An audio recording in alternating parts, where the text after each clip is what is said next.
coucou tout le monde, j'espère que vous allez bien. Bienvenue dans la cuisine de Brigitte et oui, bienvenue dans ma superbe cuisine. Ah, qu'est-ce que je l'aime. Je vous dis même pas à quel point je suis contente. Bon, en tout cas, aujourd'hui on se retrouve pour faire une recette que j'adore. Mon Dieu, j'adore les gnocchis. J'avais déjà d'ailleurs fait une recette sur ma chaîne de gnocchis, pommes de terre, carottes. Et ben là, on va se faire encore plus light. On retire la patate. Des gnocchis que de carottes, oui. Et ils seront sans gluten parce qu'on va utiliser de la maïzena. Donc les ingrédients sont simples, carottes et maïzena. Pour une personne, c'est une carotte et 40 g de maïzena. Et pour deux carottes et 80 g de maïzena. Tu auras compris, tu fais fonctionner la table de multiplication après. Voilà. Bon, ben, je vais filmer les différentes étapes de la recette et on se retrouve tout de suite après. Des gnognos, des kikis, c'est pour qui? C'est pour nous. Voilà, j'ai épluché et taillé mes carottes en rondelles et maintenant je vais les mettre dans une casserole avec de l'eau sur le feu pour les faire cuire. À tout de suite. Donc, voilà, je les ai mis dans une casserole avec de l'eau et je vais les faire cuire.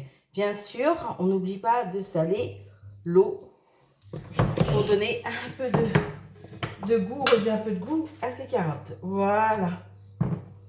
Et on va les faire cuire parce qu'ensuite on va les transformer en purée. Pendant ce temps-là, ben moi je vais aller m'occuper de la sauce qui va agrémenter mes gnocchis. Oh bah oui, moi, vous me connaissez, je ne peux pas manger mes gnocchis nature. Bon, non, je vais me faire un petit coulis de tomate sympa au basilic. Allez, on se retrouve, à tout de suite. Les carottes ici présentes sont en train de cuire gentiment, mais sûrement. On va faire en sorte qu'elles soient bien cuites pour pouvoir les réduire en purée et les mélanger avec la maïzena.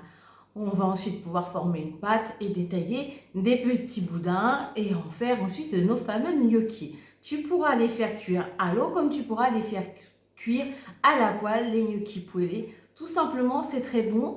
J'ai essayé pas plus tard qu'avant-hier. J'ai fait goûter à mon mari, c'était validé. Donc voilà, c'est sympa de savoir qu'on peut les faire des deux façons. Surtout celles qui ont des enfants ou des petits-enfants, je suis sûre qu'ils en raffoleront. Il n'y a pas de souci. Et puis ni vu ni connu, vous leur aurez fait manger de la carotte. Et puis voilà. Bon, bah moi je vais me préparer un petit coulis de tomates pour agrémenter mes gnocchis. Et on se retrouve tout de suite après. Voilà, mes carottes sont bien cuites. Je les ai égouttées. Je vais les passer au robot avec ma maïzena. Donc je rappelle les quantités. Pour une carotte, pour une personne c'est une carotte, 40 g de maïzena.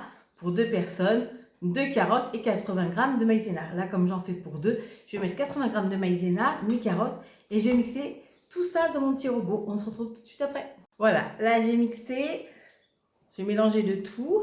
Et je n'ai pas mis 80 g. En fin de compte, j'en ai mis un peu moins parce que mes carottes étaient plus petites. Donc, j'ai mis que 75 g de maïzena.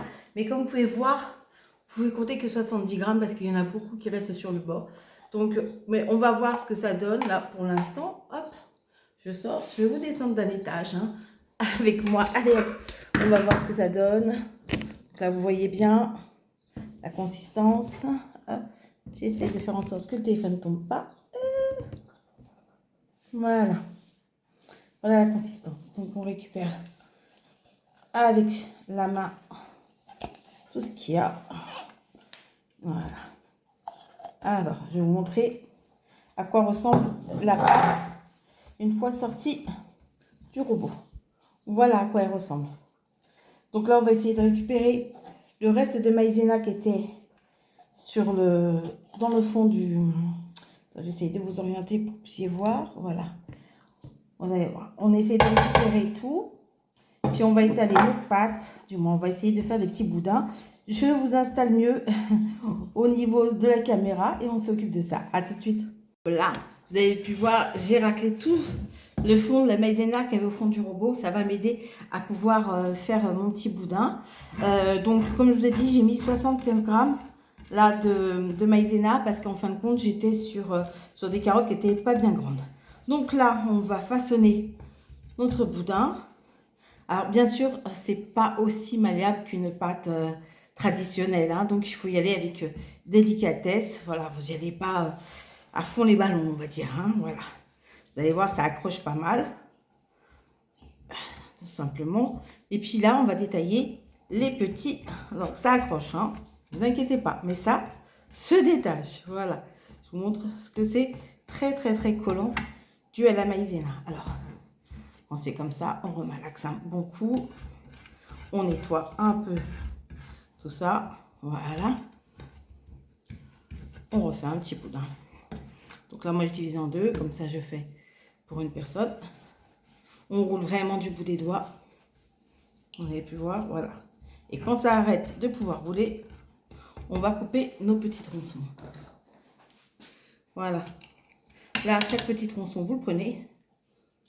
Et puis, vous en faites des petites boulettes pour faire vos petits gnocchis. On ne va pas les former comme les gnocchis traditionnels. Hein, parce que là, ils sont beaucoup plus délicats. Voilà. Vous voyez? Ça se roule très bien. Si...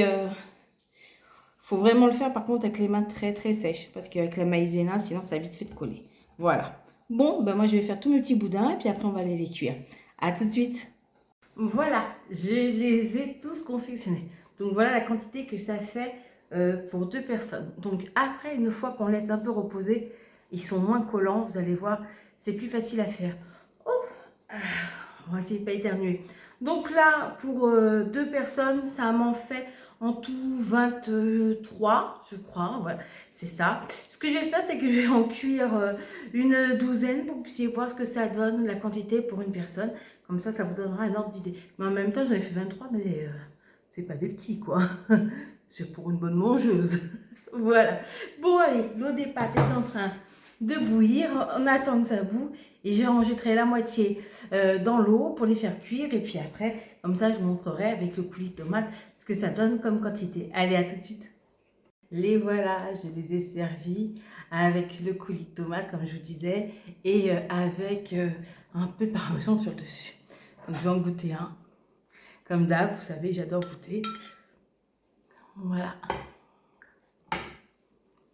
Mmh. Oh, c'est top. Mmh. Je les ai cuits même pas 1 minute 30. Qu'est-ce que c'est bon. Il faut dire que la sauce est bonne aussi. Hein. On va c'est des plats. Mmh. Ah. Alors voilà.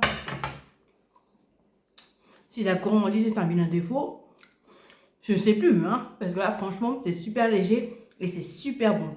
En tout cas, j'espère que cette recette t'aura plu. Moi, j'ai eu plaisir à la partager avec vous. Je vous fais d'énormissimes bisous. Je vous dis à très vite pour une nouvelle vidéo. Ciao, ciao.